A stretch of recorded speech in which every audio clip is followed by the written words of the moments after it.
Boa tarde a todos e boa tarde também às pessoas que nos assistem pela TV Harmonia. Nesse tema tem dois conceitos poderosos, né? Amor e liberdade. Duas coisas que estamos sempre nos envolvendo e que consideramos extremamente importantes, né? Para a nossa felicidade, para a nossa tranquilidade. Gostamos de defender a nossa liberdade e gostamos muito de nos sentir amando, não é verdade? Mas nesse campo justamente é onde existem os maiores problemas, talvez as nossas maiores dificuldades. Porque o amor tem rendido muitos problemas, pelo menos o que a gente diz que é amor, né? Às vezes a gente vê pessoas destruírem outra pessoa e dizer que foi por amor. A gente ouve pessoas dizer que matou outra pessoa e que foi por amor. Dizer que roubou, que fez e aconteceu e foi por amor. Então, o amor, às vezes, não parece muito compreendido. Não parece muito entendido.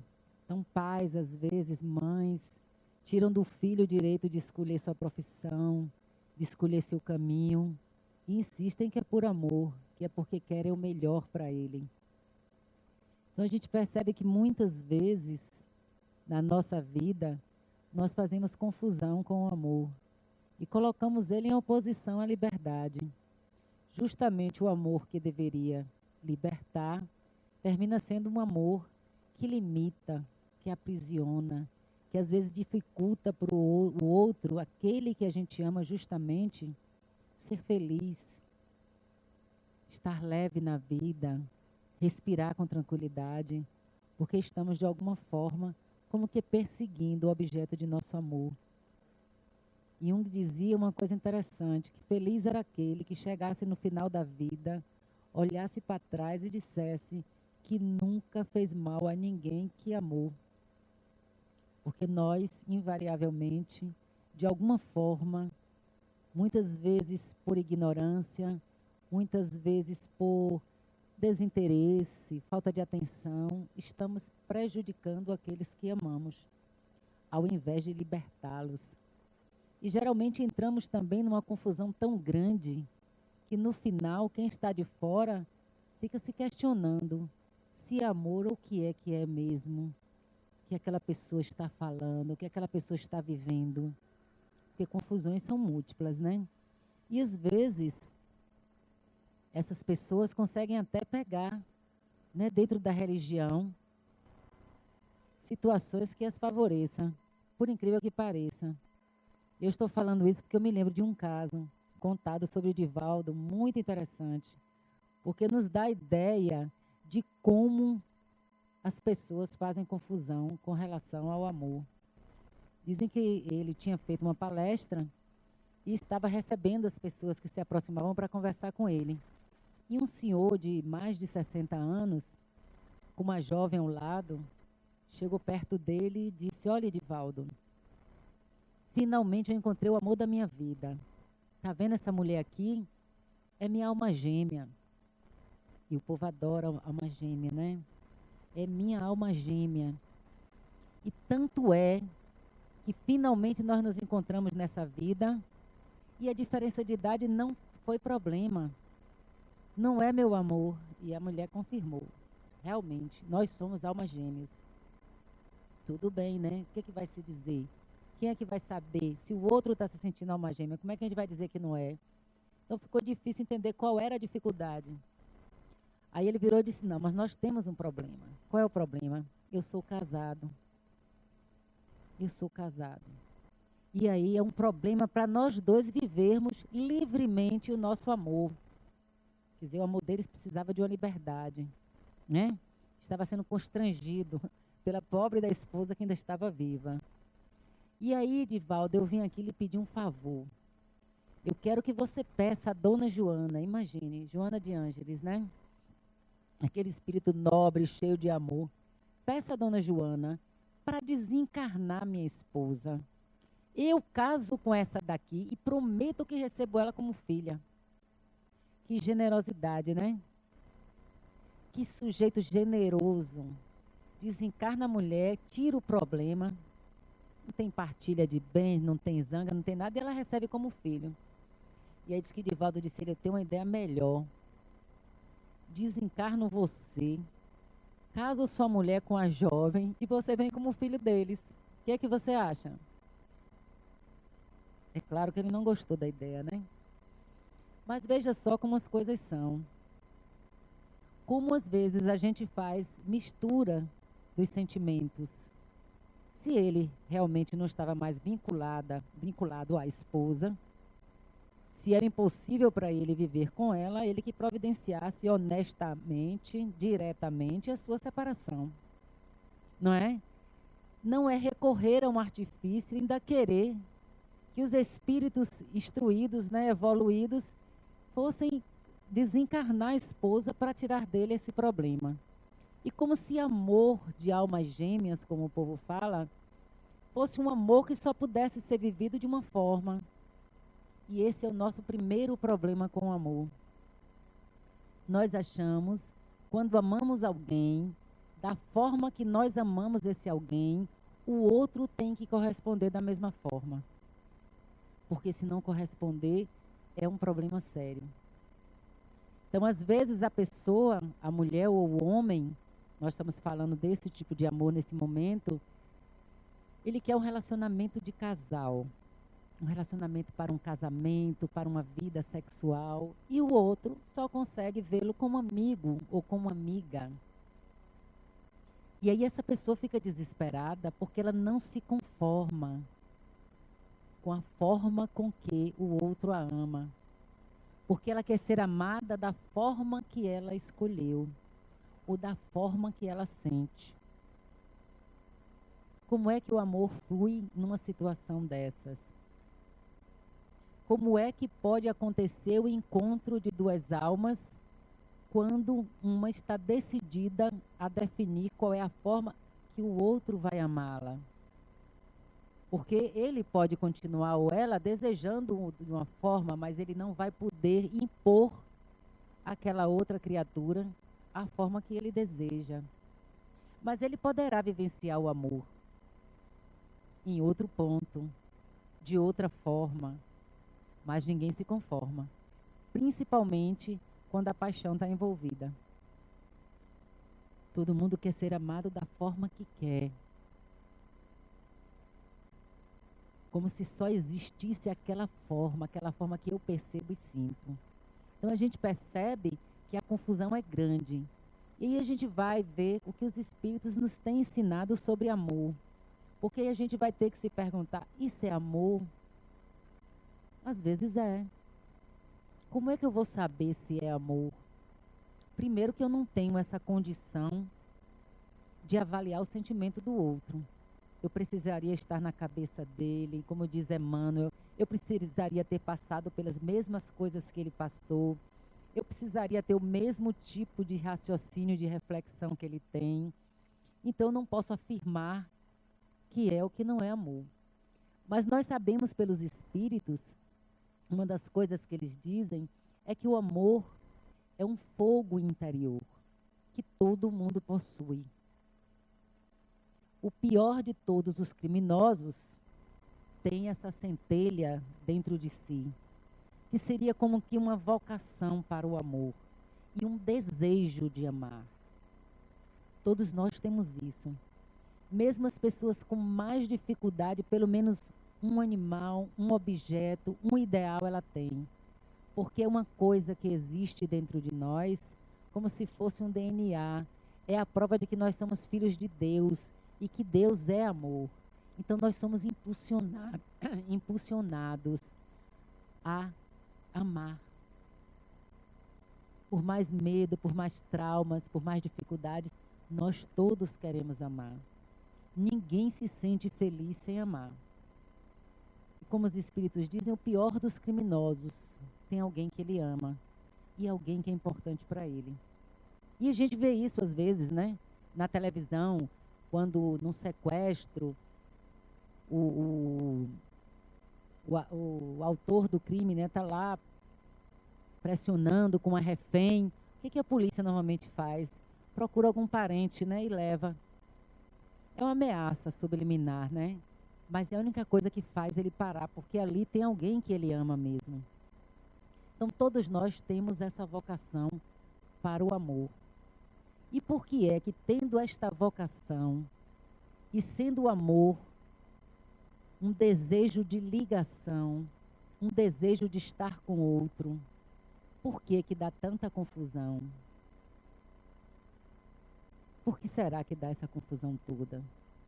E nós vamos ver que amamos há muito tempo, mas que o amor é resultado da nossa compreensão, do nosso processo evolutivo, de nossa caminhada.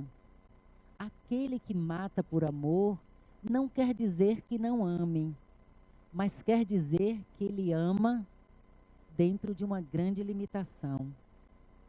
Que ele não conseguiu que o amor dele transcendesse, por exemplo, o instinto de poder. Porque o amor se desenvolve assim. Segundo os espíritos, ele começa com os instintos. Depois dos instintos, depois que nós experienciamos em várias vidas os nossos instintos, eles vão sendo elaborados. E aí eles se transformam em emoções.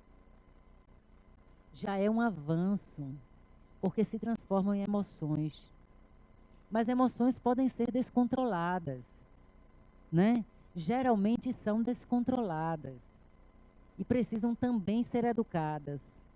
E depois de educadas, inclusive pela experiência, porque também não é a minha vontade pessoal e egóica que conta, eu preciso aprender a fazer isso.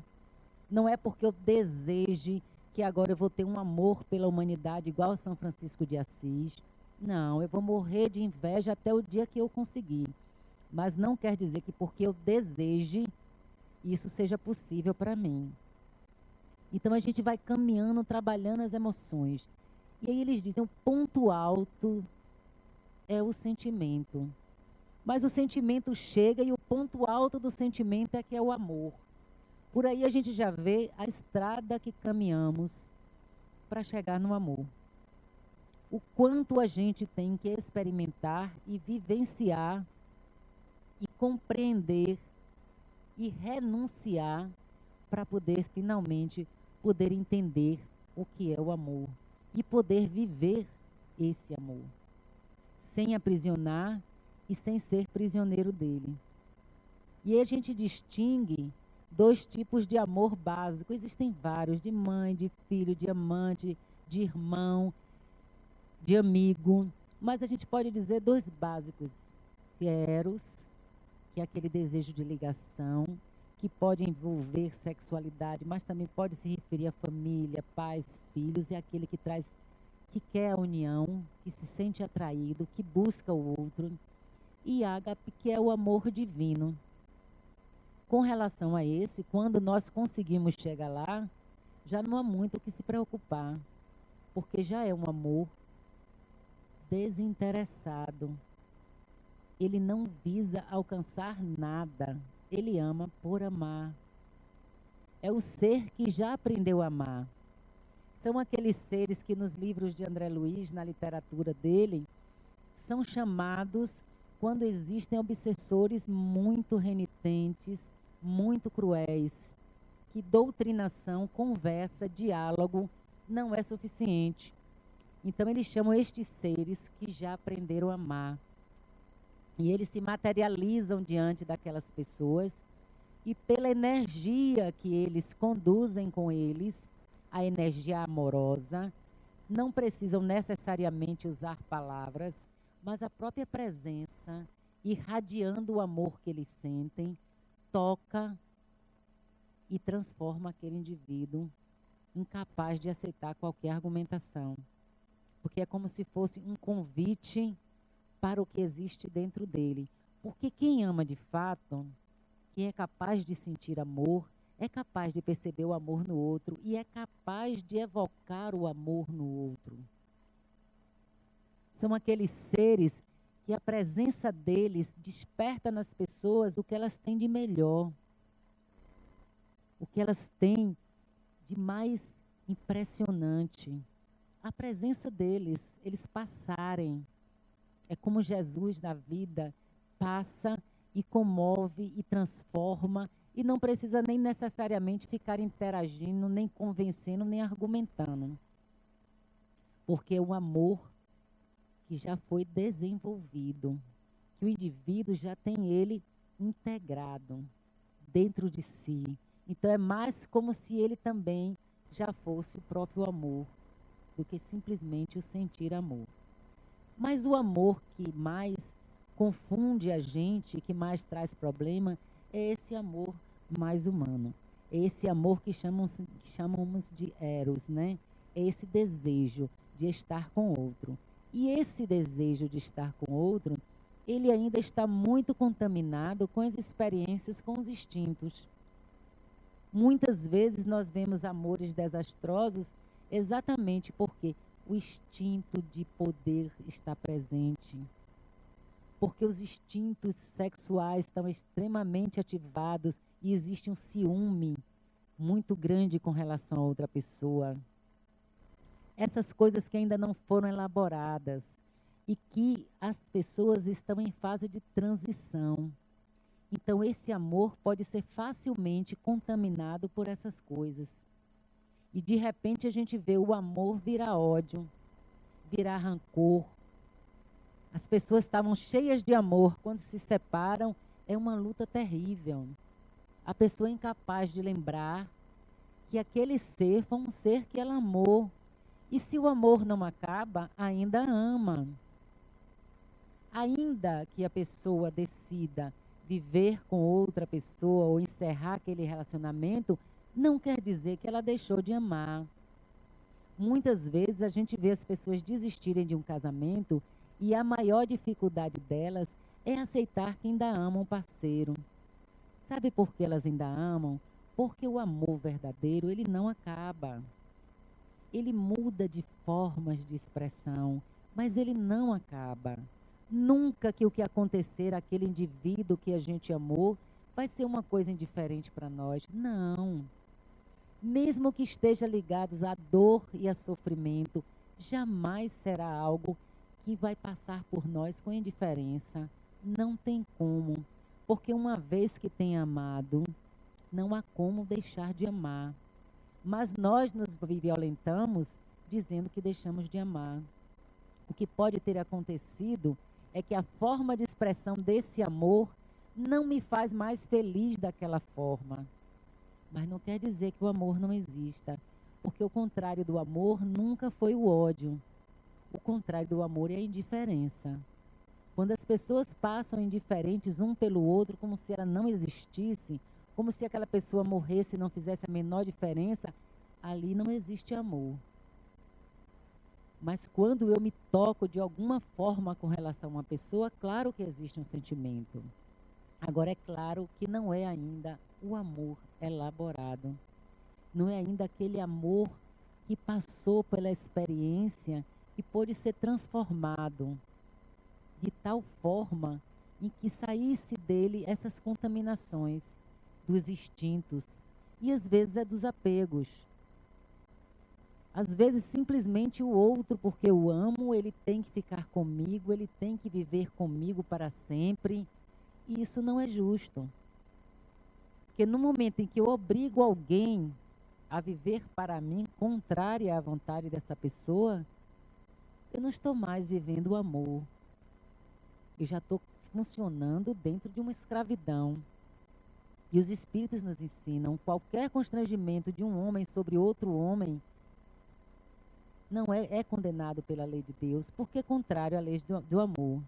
Então eu termino me apegando e achando que eu não sou capaz de viver sem aquela pessoa. Quando a gente começa num relacionamento a pensar, eu não sei viver sem fulano, está na hora de parar, respirar e procurar a si mesmo. Porque certamente se perdeu no outro. Porque todo mundo pode viver sem o outro. Especificamente de uma forma. O que a gente não pode viver é sem amor. O outro desperta o meu amor. Eu preciso me relacionar para despertar o amor que tem dentro de mim e despertar no outro também, ajudar ele a despertar o seu amor. Mas isso não quer dizer que no momento em que eu desperto em mim, ou que eu desperto no outro, a gente tenha que ficar agarrado, vivendo a mesma história para o resto da minha vida, ou da forma que eu escolhi. Porque o amor sempre pode ser vivido. Esses apegos não vão funcionar. Eles vão terminar inutilizando, se é possível, esse amor. Em vez da gente caminhar numa evolução do nosso sentimento, a gente vai voltar para trás. Vai começar as vinganças, as pirraças, né? Porque antigamente se matava muito fácil mulher quando desistia do casamento. Hoje, graças a Deus, diminuiu, embora o índice ainda esteja aumentando, né? Mas hoje o que a gente vê muito é a pensão. Eu não vou deixar meu dinheiro para ficar com outro homem. Aí começa-se a criar problemas para não deixar a pensão. Isso o homem agindo, né? Mas a mulher também tem sua forma de agir nesta sociedade, que necessariamente eu não entendo como homem e como mulher, mas o funcionamento nessa sociedade. Tem uma história interessante que diz assim, o marido viajou a trabalho, ele disse à esposa que ia viajar a trabalho. E aí mandou um recado para ela, mandando ela vender um carro. E mandando ela pegar o dinheiro da venda do carro, mandar para ele no hotel que ele estava hospedado. Por umas questões e outras, né, não sabemos como, ela descobriu que, na verdade, no hotel ele estava hospedado com outra mulher. E ela pensou com ela, a cidade que eu queria conhecer, que eu venho pedindo a ele para me levar, ele leva outra mulher, ainda pede para eu vender o carro, para dar o dinheiro. Ela aí botou o anúncio do carro, vende o carro. Apareceu lá o homem para comprar, ela imediatamente, 10 mil reais. O homem olhou, a senhora tem certeza? 10 mil reais. Aí vendeu o carro. Depois o homem chegou em casa, conversou com a família, não, esse carro vale 100 mil, eu estou pagando 10 mil reais, eu vou voltar para ter certeza, que mulher às vezes não entende de carro e pode gerar algum problema. Voltou de novo. E disse para ela, a senhora sabe que esse carro vale 100 mil reais? Ela disse, eu sei. E a senhora vai vender esse carro de 100 mil reais por 10 mil reais? Ela disse, vou. Ele, mas por quê? Porque eu não vou dar ele 100 mil reais para ele curtir com outra mulher lá na França. O máximo que ele vai receber é 10 mil reais, ainda deve se dar por satisfeito. Então tem uma diferença, né, da forma de agir do homem para a forma de agir da mulher. É uma vingança. Mas, de repente, a gente tem que se perguntar novamente, e onde é que está o amor aí? Virou vingança? Porque se há um terceiro elemento dentro de uma relação, está na hora de parar para conversar e ver o que está acontecendo, né? E devolver a cada um a sua liberdade e também o seu respeito. Porque às vezes um se acha livre o bastante, mas não está respeitando o sentimento do outro. Eu não sei até que ponto eu posso me sentir livre para viver outras relações escondido do meu companheiro. Não é? Porque se eu posso me achar livre para tal, eu tenho que dizer a ele e ele tem que aceitar ou não. Mas quando eu escondo e minto, tanto vale para homens como para mulheres. Então eu estou também não tendo o respeito com o sentimento dele. Mas a gente fica aprisionado e sem compreender que existe uma dinâmica. A dinâmica é a evolução do espírito. Às vezes aquela experiência com aquele amor daquela forma já passou. E precisamos seguir adiante. Porque nunca foi o objetivo que a gente amasse uma única pessoa. O objetivo é aprender a amar. É por isso que somos pais, somos filhos, somos esposos, somos mães, somos de tudo. Para aprender a amar. Mas não para ficar vinculada a uma única pessoa. E a gente treina o amor assim, amando. A questão da alma gêmeas é que as pessoas entendem que só existe uma alma gêmea para cada pessoa, né? E que essa alma gêmea só podem viver juntas, vão se buscar em todos os lugares. Almas afins se buscam de fato, porque têm grande afinidade, porque experimentaram pela primeira vez entre elas um amor de verdade. Mas a verdade é que todos nós temos que experimentar esse amor de verdade com todas as outras pessoas. Não pode haver exclusividade. E não vai haver. Porque se nós reencarnamos, meu marido hoje é um, será na próxima encarnação mesmo? Será que foi o mesmo na encarnação passada? Meu filho hoje é meu filho, ele foi antes que, ele será amanhã o quê? Não é verdade? Porque, na verdade, a gente só preserva e só leva o amor que a gente sentiu. Esse é o ganho, a capacidade de amar. Devemos ser grata àquela pessoa que despertou isso em nós, que nos ajudou a vivenciar o amor. Mas a forma que esse amor vai se expressar e a liberdade do outro deve ser preservada. Porque senão já não é mais amor, já é escravidão. Já deixa de ser algo que alimenta e que nutre, para ser algo destrutivo. Então eu preciso aqui e agora me lembrar disso. Que aquele outro ser que está ao meu lado, que por mais que eu ame, ele é um outro ser. E tem a liberdade de fazer as escolhas dele. Como eu tenho a liberdade de fazer as minhas escolhas.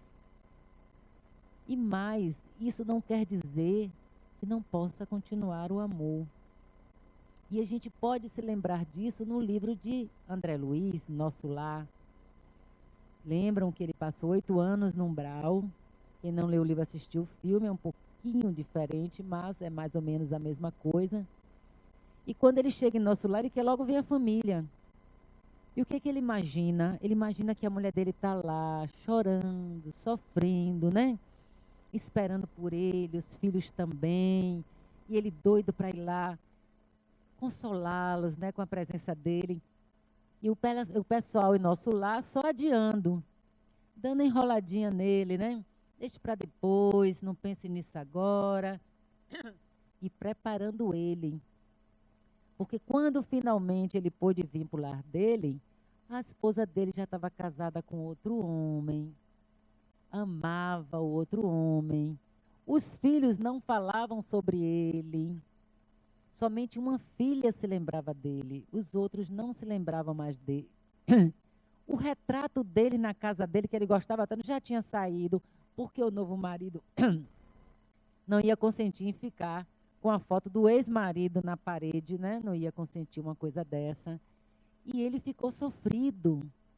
Ele ficou desesperado quando ele viu, porque o pensamento dele era outro. Ele não parou para refletir que só no umbral ele tinha 8 anos. Né? Desencarnou, levou 8 anos no umbral. Mais um tempo que ele passou em Nosso Lar. Então o pessoal aqui na Terra estava continuando a vida. Ele não fazia mais parte, né? E aí ele vai se dar conta de que são formas, mas o amor permanece. Então ele diz, agora Zélia, que era a esposa dele, meus filhos, são meus irmãos em Deus. Mas eu não sou mais pai deles, eu não sou mais marido de Zélia, eu sou irmão de todas as criaturas de Deus. E eu vou aprender o quê? A amá-los. Porque não tem como ser diferente. Então a gente precisa agora, enquanto estamos encarnados, já ir nos treinando e se adquirir uma identidade espiritual. Porque nós temos as nossas identidades, que nós nos orgulhamos dela, e que ela geralmente está assentada em papéis. Então, quando eu pergunto quem sou eu respondo, sou Márcia, jornalista aposentada, terapeuta, espírita, mãe, avó, e por aí vai. Tudo papéis, porque tudo isso passa, né? Quem tem filho sabe que quando o filho está adulto, também a maternidade já passou. Então a gente sabe que isso passa. Mas quem sou eu de verdade? Eu preciso responder essa minha pergunta. Então eu preciso criar também uma identidade para mim, além dessa identidade que é assentada em papéis. Eu preciso saber que eu sou um espírito imortal.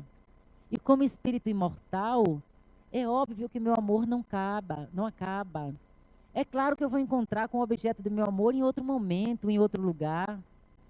É claro que um dia nós vamos nos esclarecer. É claro que virão outros amores profundos, daqueles que alimentam a alma e não que causa desespero e angústia. Claro que vão acontecer uma série de pessoas, vai acontecer uma série de pessoas em minha vida. E que os relacionamentos precisam sustentar apenas a qualidade amorosa. Então, toda essa liberdade será possível? Será que só o fato de eu amar, eu consigo libertar alguém? Será que eu sou capaz de libertar uma outra pessoa? Alguém ou o amor pode libertar o outro?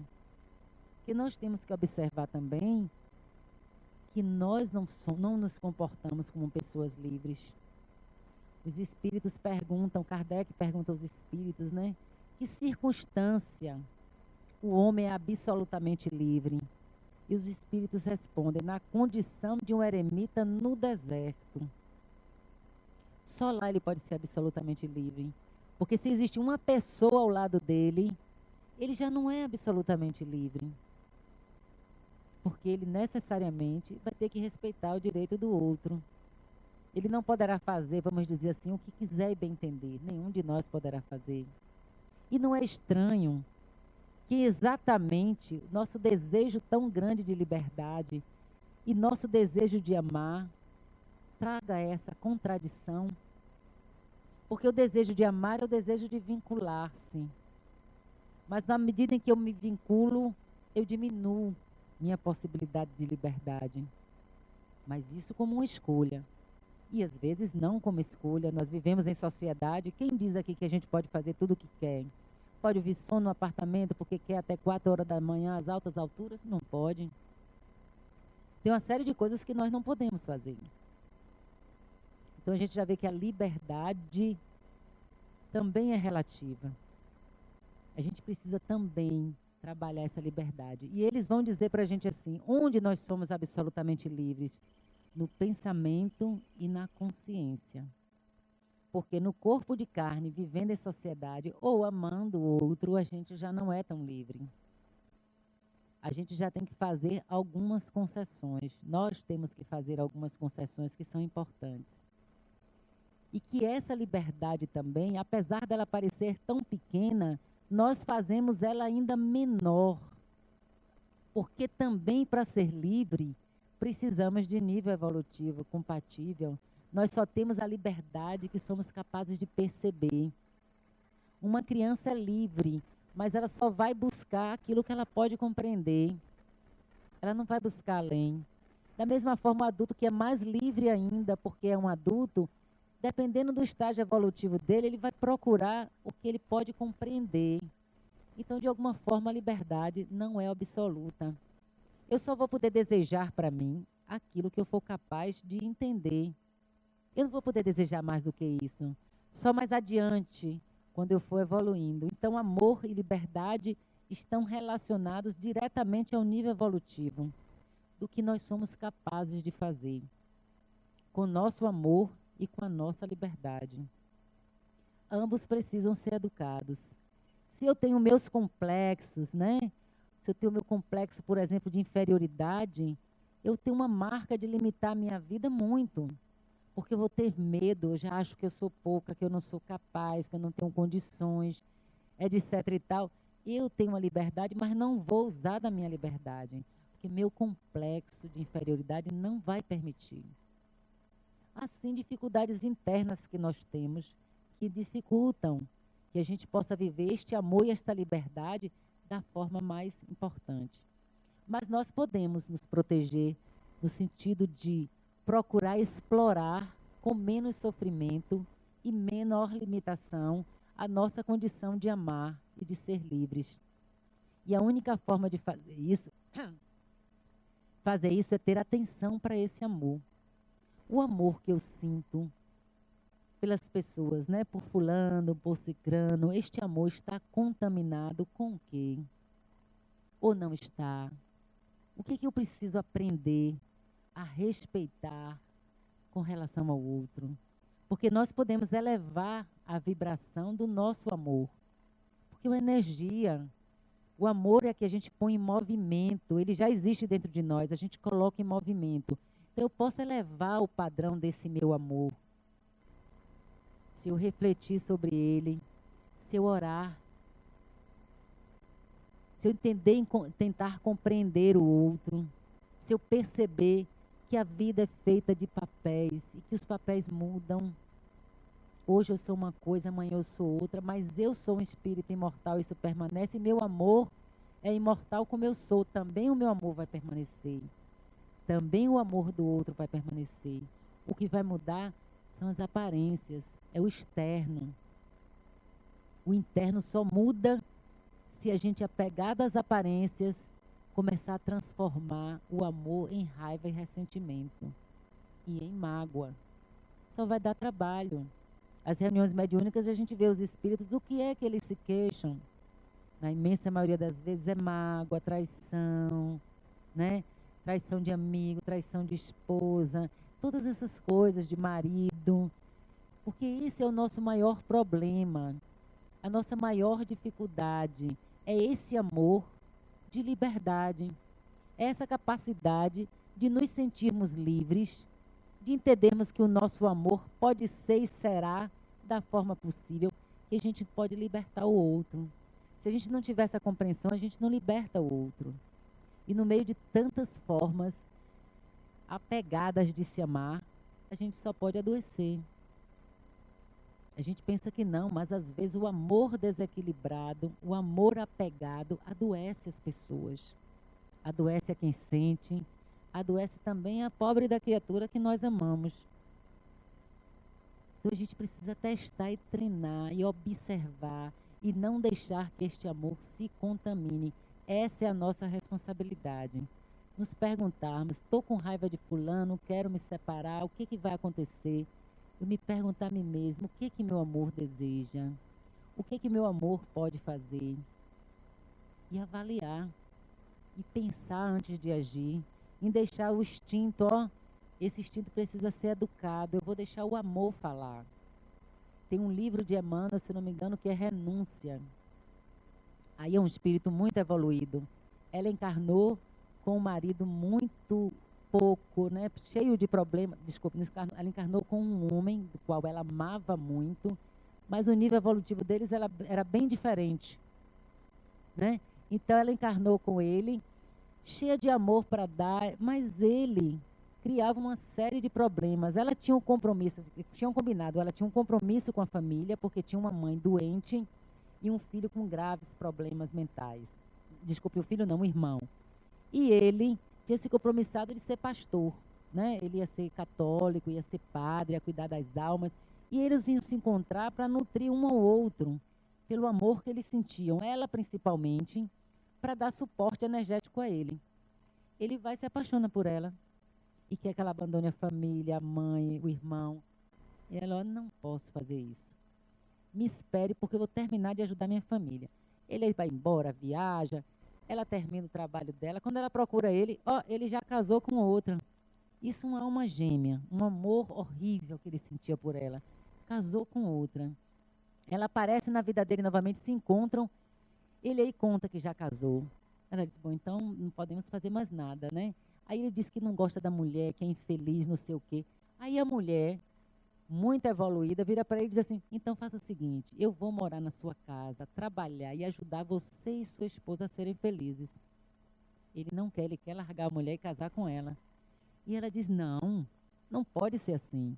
Eu amo você o suficiente para amar qualquer pessoa que você ame. Mas eu não vou concordar em traições. Eu posso ir ajudar os dois, vocês dois a construírem uma vida. Porque ela sabia esperar, né? Ele não sabia esperar. Ele se aborrece, larga ela e sai pelo mundo e resolve novamente voltar a ser padre. Mas percebem a diferença? Nós não estamos tão próximos disso, mas temos que começar a imaginar como chegaremos lá, respeitando as pessoas que amamos, os nossos filhos, os nossos companheiros, os nossos amigos, começando a testar e observar que amor, qual é a qualidade do amor que eu sinto. Essa é a pergunta que eu deixo para vocês como reflexão.